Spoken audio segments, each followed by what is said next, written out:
Hello, beautiful people, and welcome to Drawing Down the Stars. I'm Snappy. Thank you so much for joining us for our live tarot session on today, August 22nd, 2002. It's a beautiful day. It's such a beautiful day. Let's shout out everyone in the chat here. Good evening, Exit 101. Great to see you. D-Love, much love. Graham, much love. Good to see you, Christy. Good evening, Nikosmas. Much love, Gandhi. Good to see you, Geronimo. All the love in the world, Mother Rhea. Good to see you, Mukio. Oh, wow. Good to see you, D-Love. Kari, much love. Good to see you, Foundations. Constellation Pegasus. And Stoic Dissension. Good to see you. Stoic, I saw you joined the Discord. Make sure you complete the full registration or you won't see all of the Discord. I meant to send you that message earlier. Somewhere in Texas, good to see you. Much love. All right. So today's a really interesting day. It's a beautiful day. We have a lot of big changes astrologically. We're coming out of that full moon energy and we're seeing a big shift. When the full moon cycle ends, well, a new solar cycle begins. And what we're witnessing at this moment is as the moon also shifts from Pisces into Aries, the sun is now shifting, from its Leo to Virgo, right? And we're now fully into that harvest season. We're now in the sign of Virgo, in that sign of the Divine Virgin, no longer in that raucous summer, fiery energy of Leo. We are now moving into the fall. Summer is winding down. We are seeing the ends of that season and the coming of the harvest. And this means that time for preparation when we're all going to be analytical minded, grounded, practical, and worried about these practical things, worrying about the coming winter. How do we persist? How do we take care of ourselves? Virgo is that virgin sign, but it is that sign of the supreme logic, of practicality, of building and of nesting, right? It's that mother energy in that sign of doing what's necessary to protect and build for the future, right? It's really that critical energy at this moment in the sun. What we're seeing here is now's the time when you got to get your shit together. Do you have enough crops? Are they going to sustain you for the winter? It's that kind of energy, right? Can you get through the winter? Are you prepared mentally?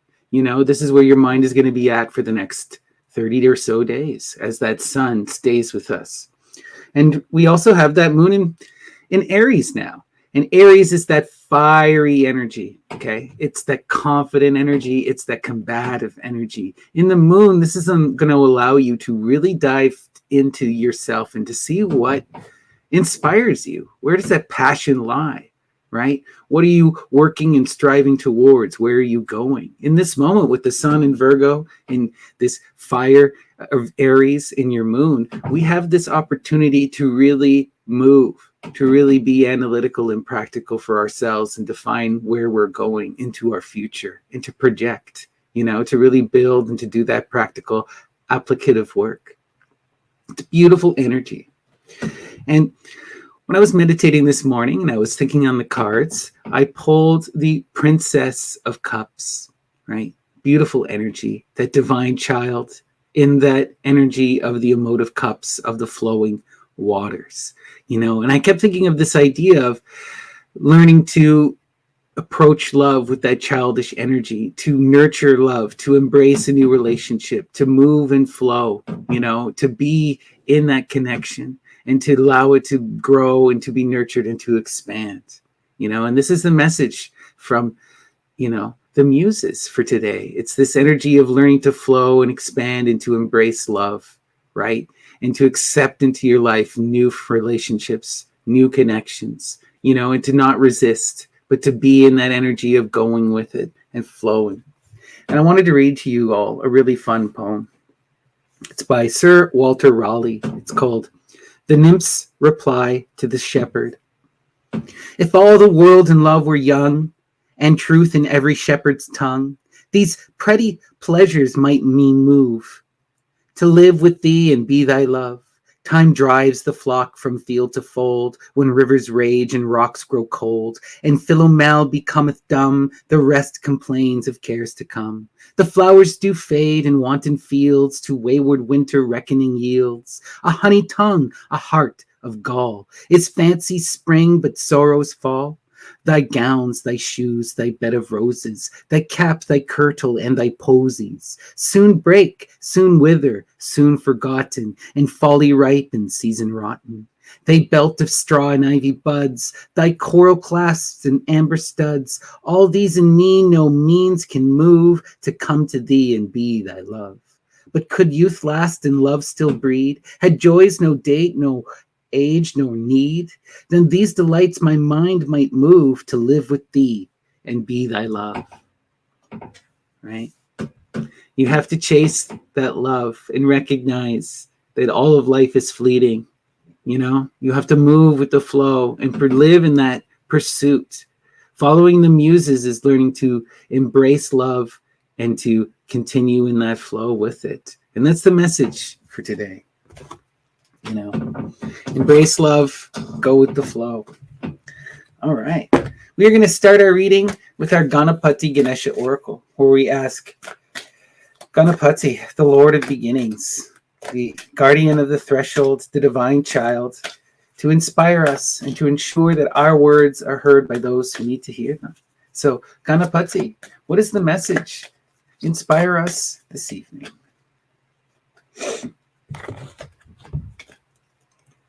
Beginnings. This is beautiful energy. It corresponds to what I was saying too for the title of this stream, because this is about new relationships, new beginnings. As that full moon ends, as that sun in Leo ends, that cycle is now complete and we enter into a new phase, a new direction, a new form. Now is the time of the harvest, right?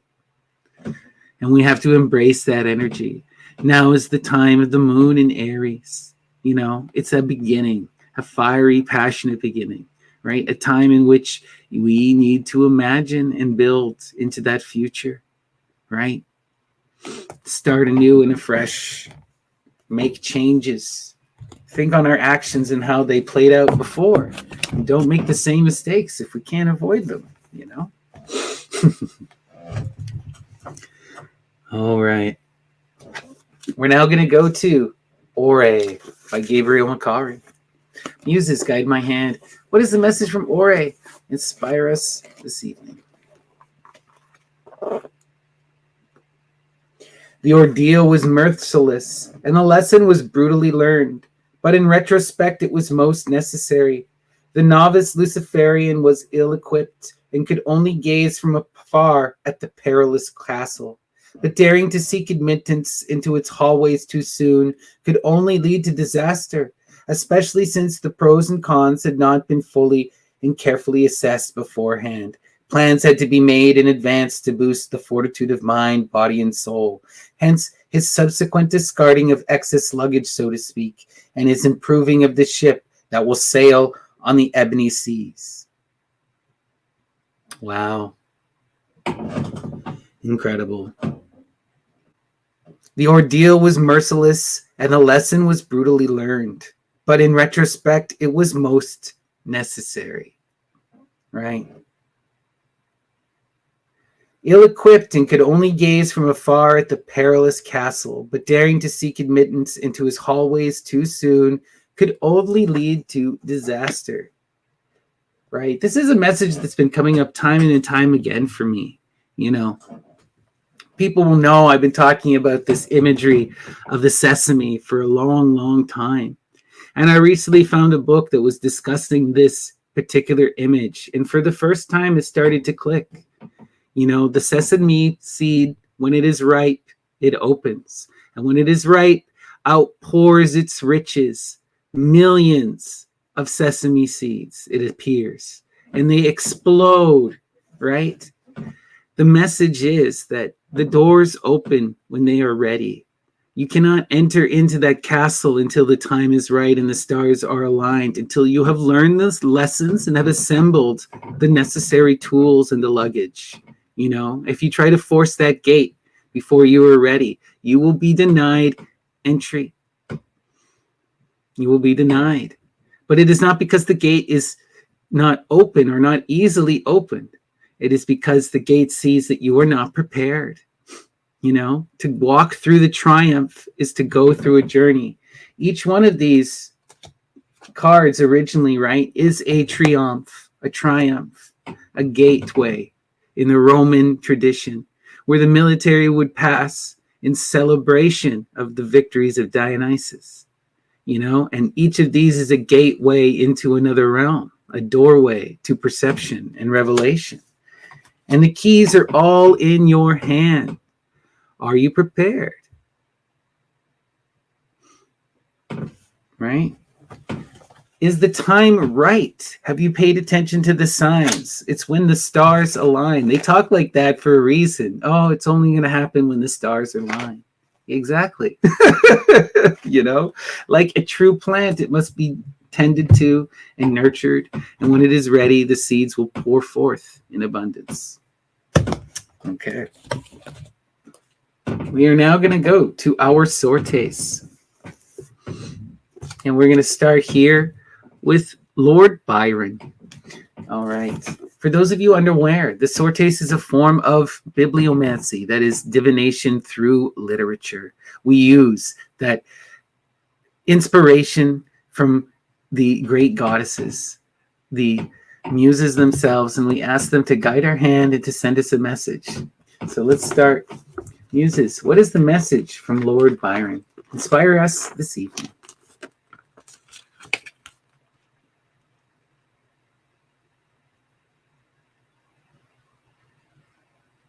You're wrong. He was the mildest mannered man that ever scuttled ship or cut a throat. With such true breeding of a gentleman, you never could divine his real thought, nor courtier could, and scarcely woman can, gird more deceit within a petticoat. Pity he loved adventurous life's variety. He was so great a loss to good society.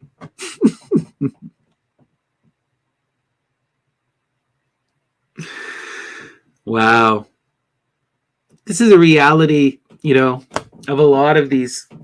There's a certain character type of man, you know. We've all seen them, these rascals who give you the perception that they are not rascals, who say enough and walk the line of gentlemanly ways and have just enough charm to get the F away with it. And it's one of the most frustrating things, I'm sorry, with modern society, you know. Ugh. Right? We need to perceive people for what they are and not be, you know, and not be fooled by the perceptions, not be fooled by images and falsehoods, right? This is something that I think about often in terms of celebrity, because we get so amazed by a person's talent or by their charisma that we think that because they're great at one piece of art, that all of a sudden that they have the right to talk on anything, and that they should be treated as some amazing exemplars of society. And you know, an artist is just another profession, and just because one is a great artist doesn't mean they're great at anything else. And that's not to shame artists. There are plenty of beautiful artists, but we have this over reliance on celebrity and this willingness to be charmed, right? To not look at a person's actions and rather to see their charm, right? Especially when it comes to a certain type of man.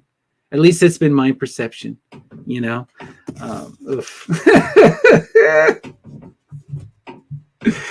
And okay, I'm just going to say one thing offhand. For anyone who has questions about the Discord and being readmitted to the Discord, you have to speak to the Discord moderator, the head moderator, Perot. I have no control, and I apologize.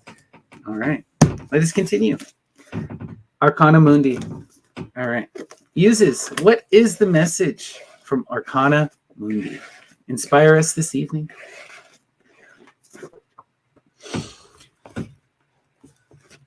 Dreaming of a chef in your house is a good sign if you want to get married. You need a chef for a wedding.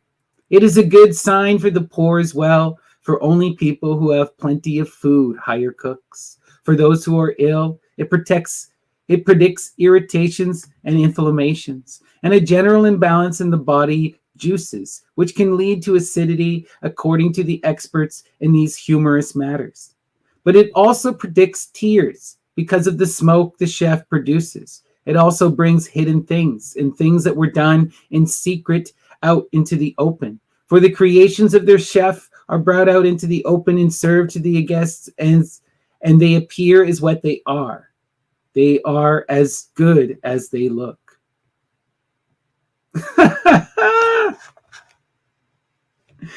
Interesting. Interesting. So much to unpack here, but this is that idea of dream interpretation. And what we're seeing is a example of classical Roman dream interpretation from one of their texts. And they're talking here about that image of a chef and what the chef can represent. And it shows you the multiplicity of which these various kind of images coalesce and balance and play out, and how you can interpret them in one's life. You know, a chef could mean marriage, because you need a good chef for a marriage, right? I love that. It's a good sign for the poor as well, because, you know, only rich people got cooks. This is true. Only rich people still have cooks. For those who are ill, it protects irritations and inflammations. I mean, if you're eating from a chef, like high fancy food, I can see that, right? I love this part, though. It brings hidden things and things that were done in secret into the open. For the creations of the chef are brought out into the open and served to the guests, and they appear as what they are. They are as good as they look. This is a play on words. They don't appear necessarily as what they are, and often they aren't as good as what they look. That's part of the magic. And there's a clear play and fun being had here at our expense, because the chef is every bit a magician. And one of the things I want to stress is that most magic is cooking magic. Most magic is that alchemical process of kitchen and midwifery, right? It's that medicinal herbal skills, right? It's root work. It's that foundational knowledge. You know, and we got to remember too, like in these ancient times, right? I keep thinking of that image of the coffin. Okay, the coffin is not merely, you know, what you were buried in these ancient times. It was also the food case, right? You would make a type of extra thick pie dough, put your meat in it, and then roast that over the fire. And the pie dough would act as like a protector to ensure that your stew didn't get destroyed. And when you ate that, you would crack open your coffin and consume your pastry. You see all of this magic symbolism within the Dionysian magic, you know. The feast is the center right? The consuming and the cutting things up and putting them onto the plate, right? That's the magical act that happens at the feast.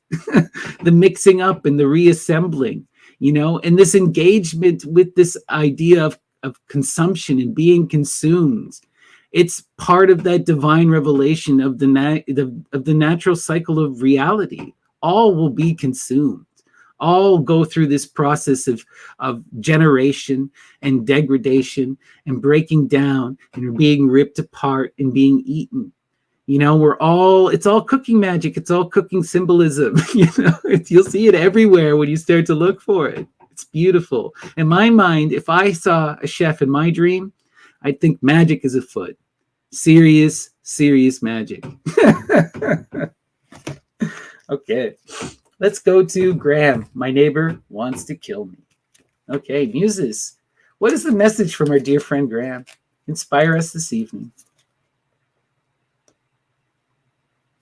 I require your counsel on the matter.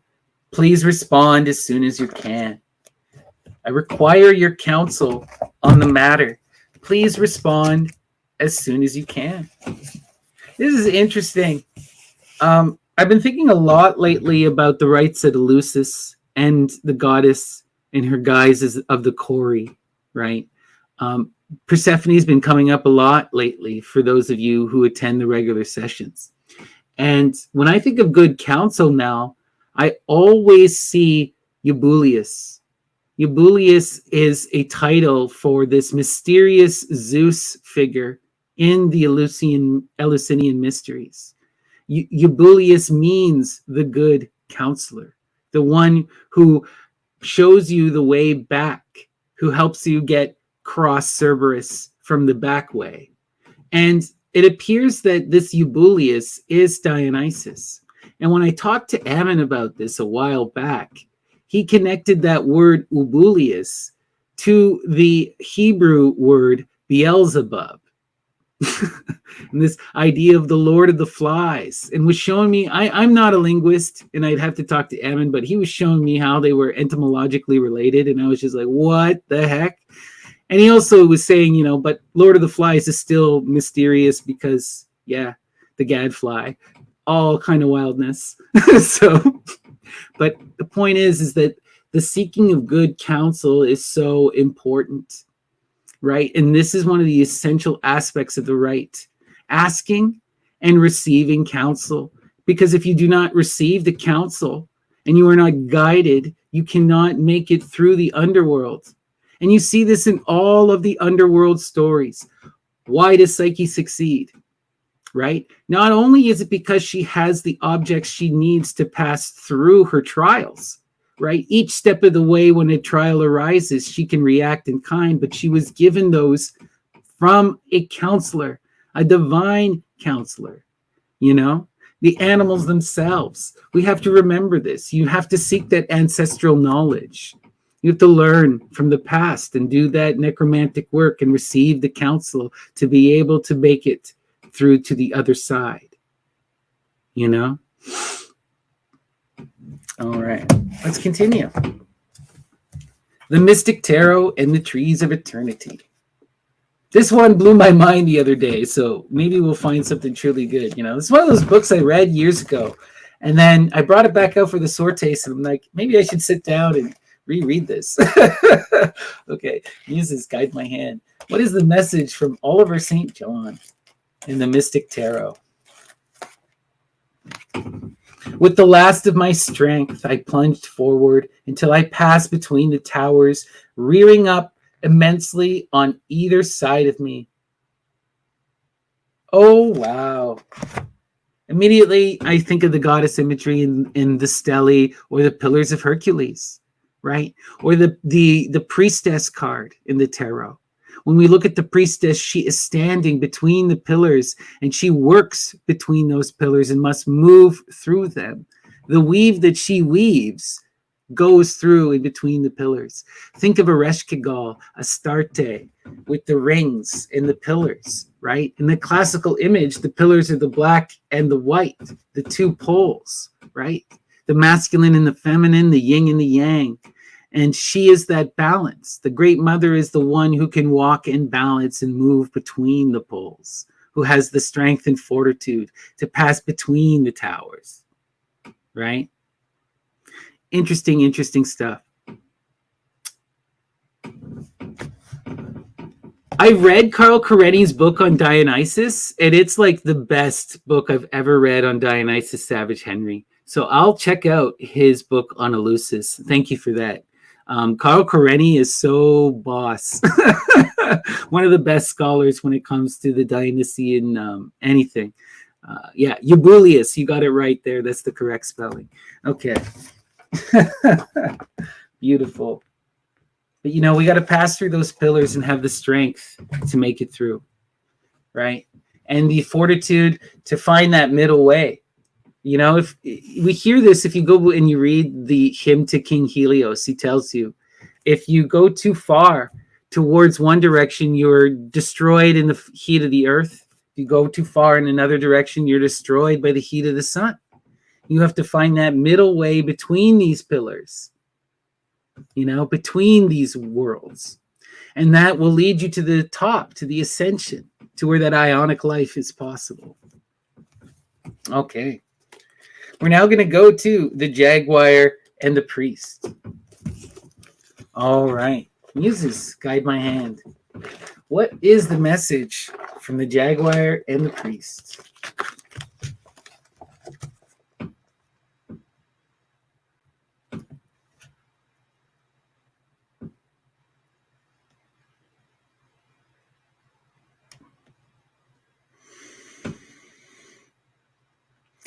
The Tetzel principle underlying the refusal to eat these animals is quite simple. The human body literally incarnates what it ingests. Therefore, according to Lorenzo Lott, that's one of the shamans who was interviewed, the Indians are essentially composed of corn and beans, plus a pinch of chili to give color to the blood, and a little fruit and greens to connect them to the forests. And nothing else should be consumed. Isn't that interesting and beautiful? And we see a lot of this moral consumption. And it's interesting here because we're seeing that consumption of the beans and corn is this essential thing. And I remember this part in the book because earlier in the book, what happens is the Mexicans are all upset, the indigenous Indian people. And they're upset because the foreigners brought in goats and the goats defile the corn and eat the beans. They rip up the plant, so they see it as this demonic presence, and it doesn't help the way that the Christians use that goat imagery. And the goats are not, they're not normal to that area. So it's super interesting.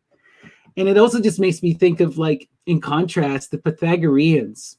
These moral diets are really interesting. There's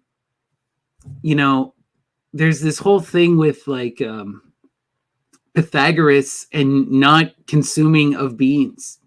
And this is such an essential part of the mystery that if you read later writers like Emperor Julian, who's one of my faves, in his hymn to the Mother of Gods, he devotes 3 or 4 chapters to just talking about the moral consumption of food and the necessity of, you want to eat things that are fruits that are raising up to the heavens, and you want to avoid things like beans because they crawl around in the ground. It's just really interesting to think on. I think, we also had Sortes the other day that was advocating vegetarian diet,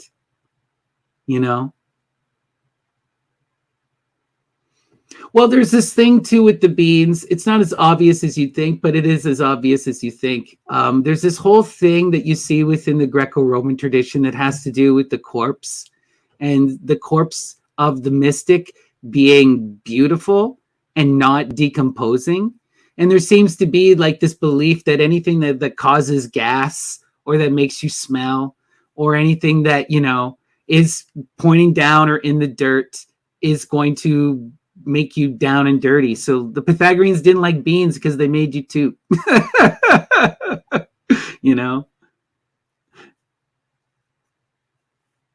But yeah, that's the big thing. The big thing to take from all these things, well, they all have these little nuances that are related to their culture. The most important takeaway is don't consume conscious beings. We're not meant to, in most of these mystical traditions, consume living animals. And in some of these mystical traditions, they go as far as to eat nothing but milk and honey. This is something we see also within the Greco-Roman tradition, and you see a lot of these people who commit to these yogic fasts unto death. It's interesting. I think the point is to try and find a moral ground and to pursue, conscious eating. I often think of this idea too of the ancestors, right? And connecting to the earth and to our natural reality. I once was speaking with a friend who told me of a mystical experience they had in Africa where they went through initiation rite and met the ancestors. And when they were confronted by the ancestors looked them in the eye and said, well, where does your food come from? And my friend couldn't really answer, most of their food was coming from the grocery store. Then the ancestors asked, well, where's your water coming from? And they couldn't answer, And yeah, exactly. Not all of us have a choice. It's such a complicated thing, right? Individual nuance and in health and body need to be taken into account. But there's a purpose to this striving, and to that morality and to trying to live in harmony with the natural world. That's beautiful. But you have to know thyself and know where you're at, right? And what you're capable of. I have family that live up in the highest parts of Canada, the furthest north. You couldn't be vegan if you wished, you know. It's just, you know, but that's a very small portion of the world, right? I don't know. And then other people, it's a health thing. You have to be careful. Know thyself, right? That's what's written on the walls of Eleusis. Know thyself and try to strive to be happy and in harmony with the natural world. Commit as little harm as you can. Move and flow and with love, you know? All right, let's continue. We're now going to go to Edgar Allan Poe. All right. Muses, guide my hand. What is the message from Poe?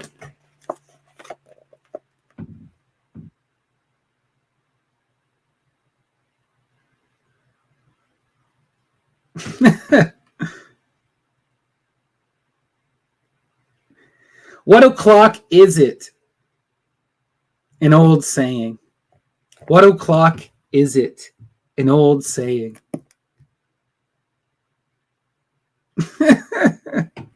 What time is it? How do you measure time? Right?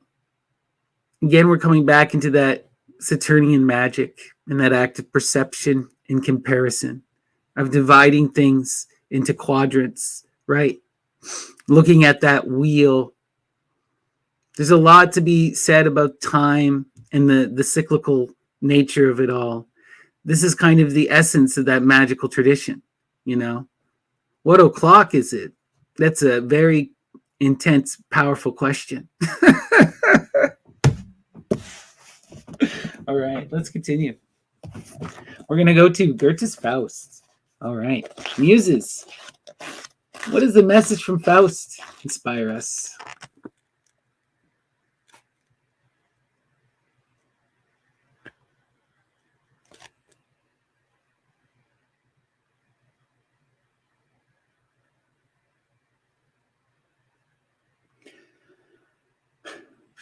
Good sir, we'll do the vanishing trick. There soon will be a murderous hullabaloo. Though with police I know just what to do. Aziz invokes a name at which I stick.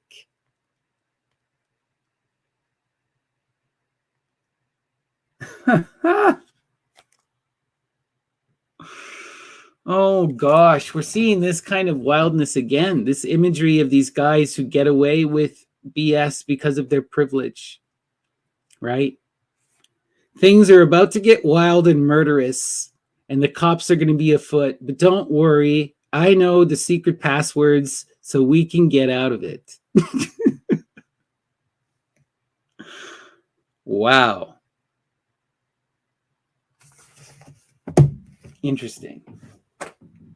Okay, we're now going to go to I, Crowley, which is a kind of a fun fictional biography of Crowley by Snu Wilson. Okay, Muses, guide my hand. What is the message from I, Crowley?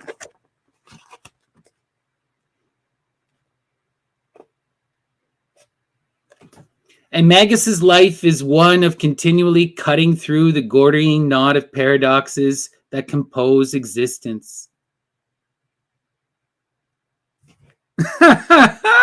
There you see it laid bare. The Magus's life is one of continually cutting through the Gordian knot of paradoxes that compose existence. Cutting through the Gordian knot of time, right? The Gordian knot, the infinity's loop, right? That cyclical unfounding, cutting through it with that perceptive Saturnian weapon.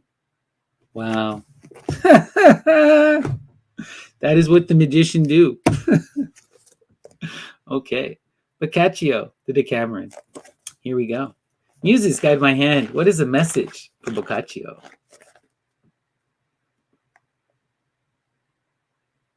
Love is more potent than either you or I.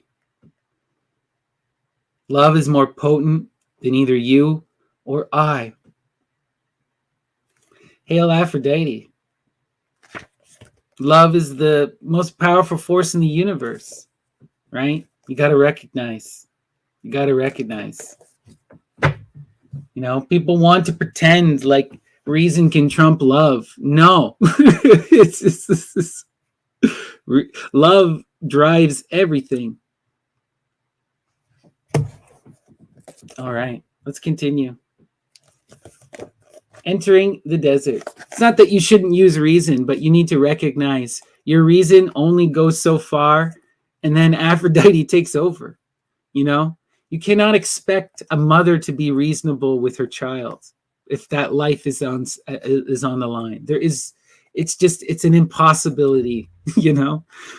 Like people are they're most irrational when love is on the line, when they believe in something, when they truly love someone, they're willing to do anything. And that's beautiful and powerful and must be recognized. All right, entering the desert. Muses, what is the message from Craig Williams and Entering the Desert?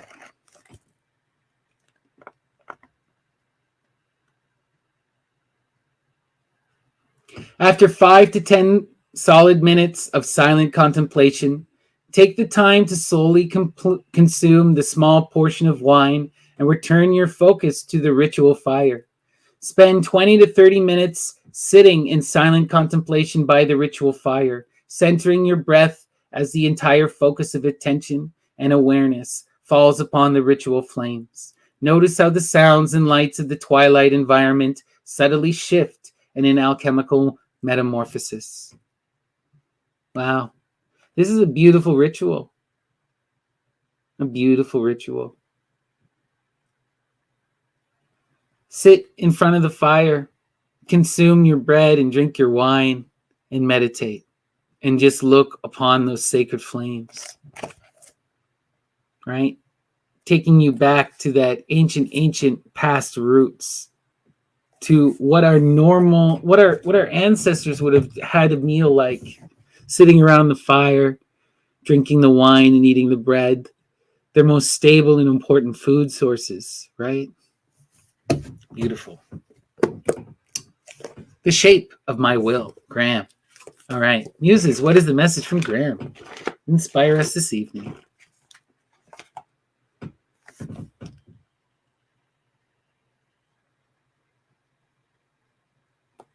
Can you survive the distance? And this one, it's kind of, there's a topographic, I don't know if I can get the light to work, but anyway, distance is made to form a question mark, and you feel the distance between the letters of can you survive the distance? Oh, wow. A reminder once again to move and flow, to pursue that love. Right? There's something they talk about in a lot of the mystical tradition called the eros of distance, right? That's striving after the muse, the chasing of the muse, the following after Dionysus, that striving, that love, right? That the Maenads have for Dionysus, that the gopis have for Krishna, that Radha has for Krishna. Krishna can never consummate that love, yet she throws herself in that love anyway. It's interesting. Wow. Okay. For our final sword taste, we're going to go to Umberto Eco's The Name of the Rose. Okay. Muse, guide my hand. What is the message from The Name of the Rose? Inspire us.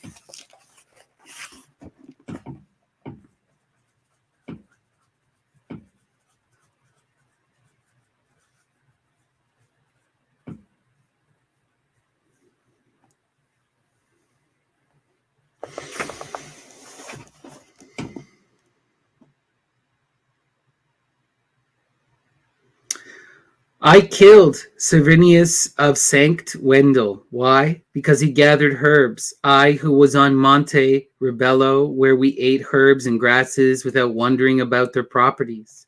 In truth, I could also kill the others, including our abbot, with the Pope or with the Empire, he still belongs to my enemies. And I have always hated him, even when he fed me, because I fed him. Is that enough for you? You also want to know how I killed all these people. Why? I killed them, let me see, by calling up the infernal powers with the help of 1,000 legions brought under my command by the art that Salvatore taught me. To kill someone, it is not necessary to strike.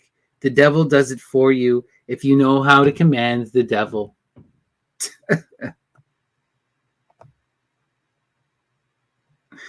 Wow.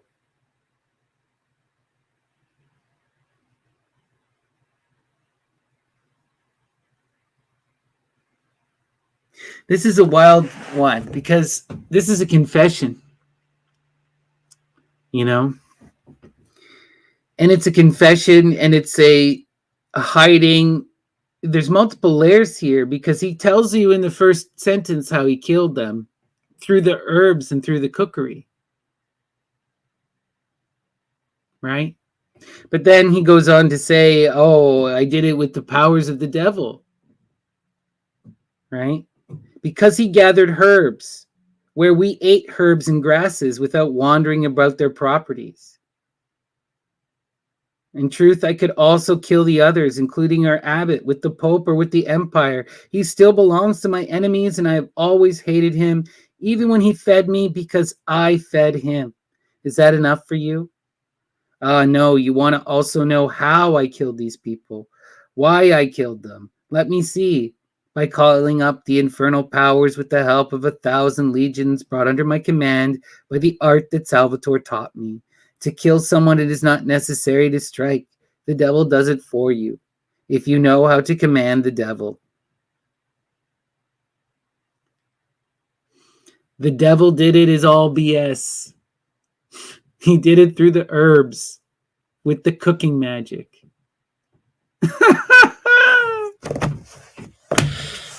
Wow. All right.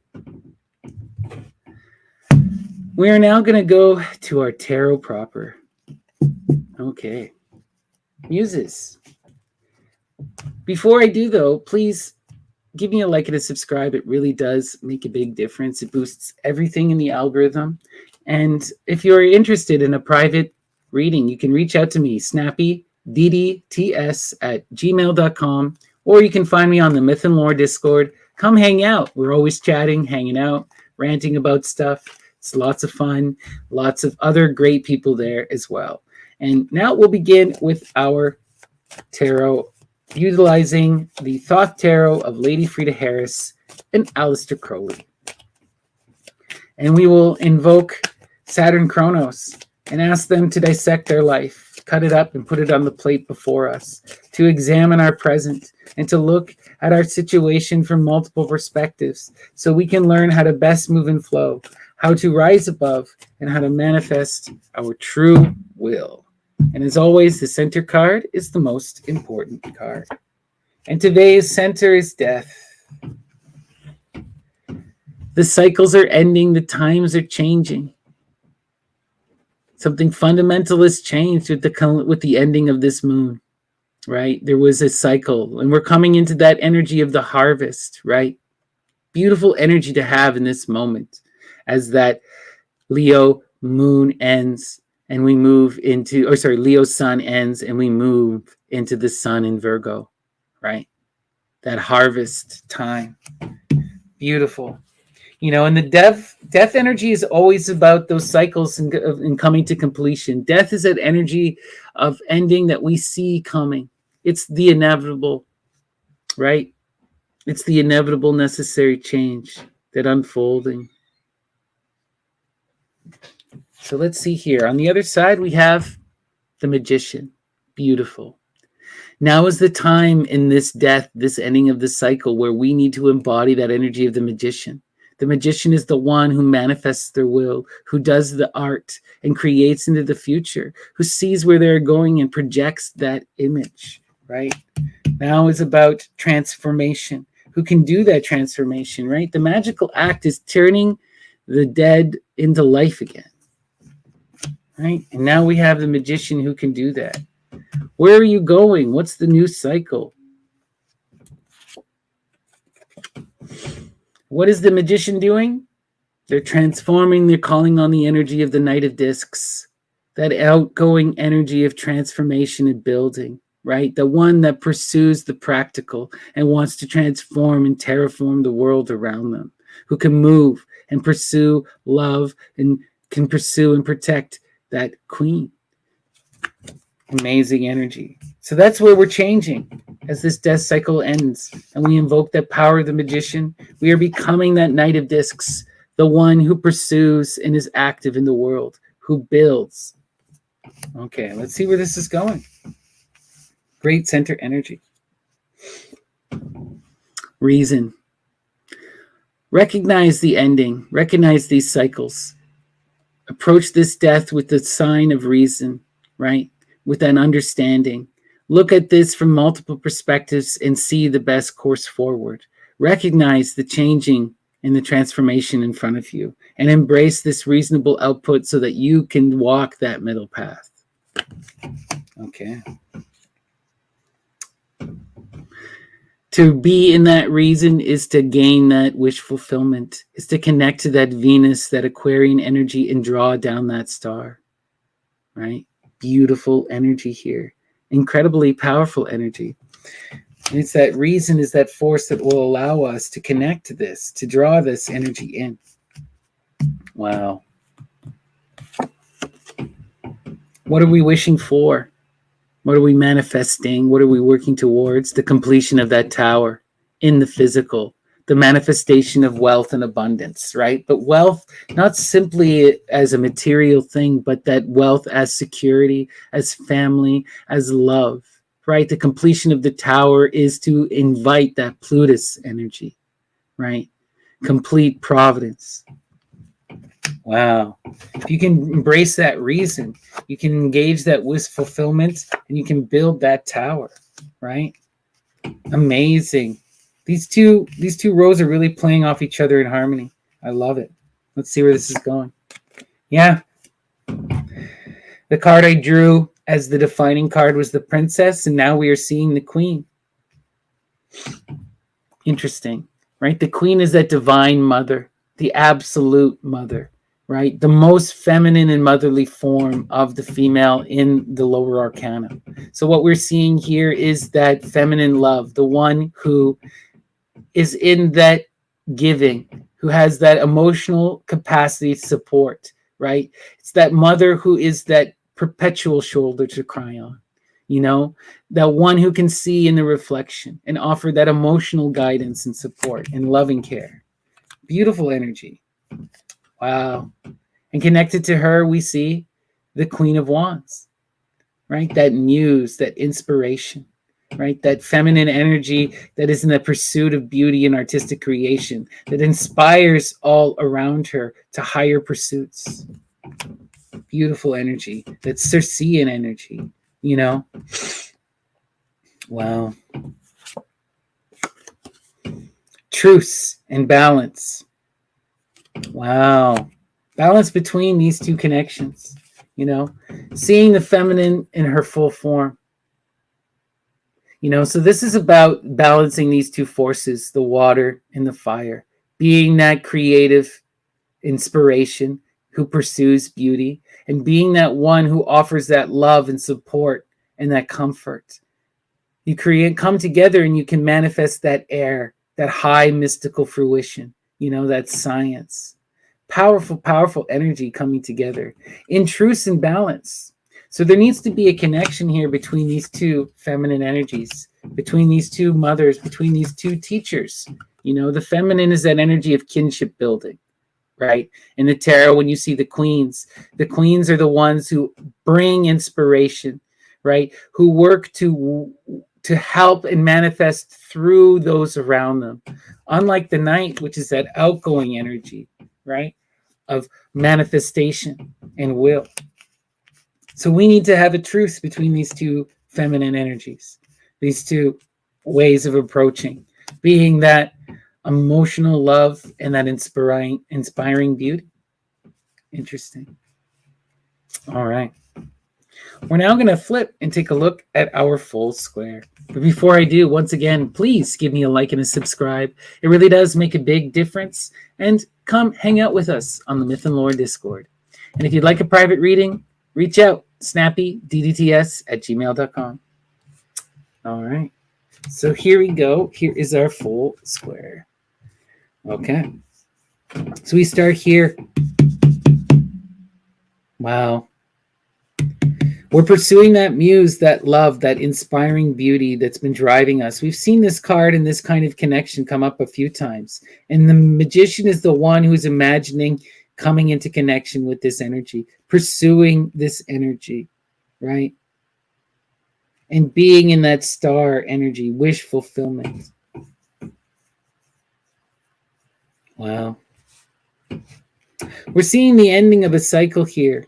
And they're playing out. This energy of the feminine in the waters is playing out. It's coming to an end. And we have to be reasonable about this ending, And I think what we're seeing here is a new love coming in and an old love. This is reflecting upon the waters, reflecting on an older connection, and seeing this transformation and a new approach to life and a new approach to the universe, right? And we need to allow the cycles to change and to balance out, right? And to approach this from a reasonable standpoint. We're in this energy of manifesting and connecting to the Queen of Wands. We're letting the Queen of Cups go. And we have to be in truth and acceptance with this, allowing this transformation to happen. This death isn't so much, it's not a literal death, but it's an ending of this connection, right? And it's a changing and it's a moving. Right? We are breaking free of this influence and we are engaging this influence, and this could have been an influence that has been out of your life for a long time or is currently not present. What we're seeing is the final stroke. As this cycle ends, this influence is completely gone, Wow. Yeah. And we need to embody that energy of the night. And again, this truth. And pursuing that building of the tower. Okay. So what I'm seeing here is that, this is about embracing this new cycle, letting go of the old and of the old desires and of old perceptions, really pursuing this focus of connecting to this star, of connecting to this energy of that muse of the wands that is inspiring you, of using this reasoned approach to approach and understand these endings, and to let this energy flow where it needs to flow, to let those old connections move out and to move forward, right? To build your tower and to pursue that love and that abundance, to pursue change and to accept your fate. Don't worry about what was lost and think about the past, but rather imagine and project into the future. Transition from that energy of the Queen of Cups to this energy of the Queen of Wands. Beautiful. Well, this is all about learning to accept transformation and changes. For some of you, you may have been the Queen of Cups and are now the Queen of Wands. And that's part of what this energy of the Magus is about. You're moving out of that motherly energy, which is always giving love, that is always being that provider. And you're now manifesting this energy of the one who wants to be inspiring, who wants to pursue beauty and be beautiful. And that is your desire. That's where you're going. For others of you, it will be connecting to this energy. But for many of us, it will be embodying this energy. And to embody this energy is to manifest that wealth, right? It's to bring this abundance into your life, this fulfillment. This is where you need to go. The ending of this cycle and the creation of these new ones,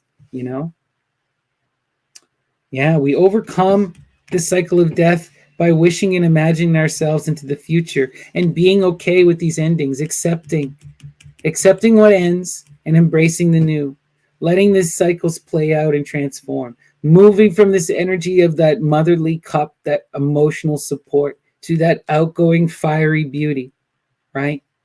And this is about wish fulfillment and desire. This is where we want to go, what we're working towards. And it's also about being that outgoing knight, who has that energy to pursue and to build and to transform. It's about transformation. It's about chasing that muse, pursuing that energy, letting go of past forms and being reasonable and at peace with the situation. All right. I hope that resonated with you. It certainly resonated with me. Learn to flow. Continue where you are imagining yourself. Embrace love. Pursue that princess. You know? All right, everyone. We're going to do one final sortes and then we'll call it an evening. And I think we will go back to our manfo. All right. Here we go. Muses, what is the message for Edgar Allan Poe? Our last this evening. Inspire us.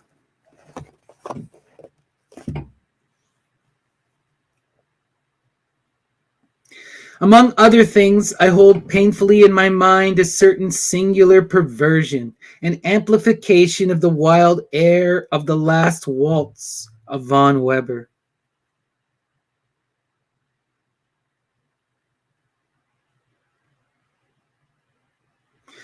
What we need to recognize, the last waltz of von Weber is a famous painting. I hold painfully in my mind a certain singular perversion and an amplification of the wild air. Right? It's that obsession with beauty. There's also a danger here. This pursuit of love and beauty can turn to obsession. And it can reduce things to an object. Don't let that beautiful be just a painting. Right? Recognize that within these images are eidolons. You're connecting to something more profound. And recognize, especially so, if you see beauty reflected into another, that person is of the same color as you. You and them are the same person. You have to see yourselves reflected in each other and recognize, their worth and their complexity and their beauty and their totality, right? The human being is infinite and you can forever go in taste, right? All right, everyone. I hope that was helpful. Thanks once again for tuning in. And I hope to see you again tomorrow for another one of our regular daily tarot readings. All right, everyone. Hail the Great Mother. Peace and love. Take care.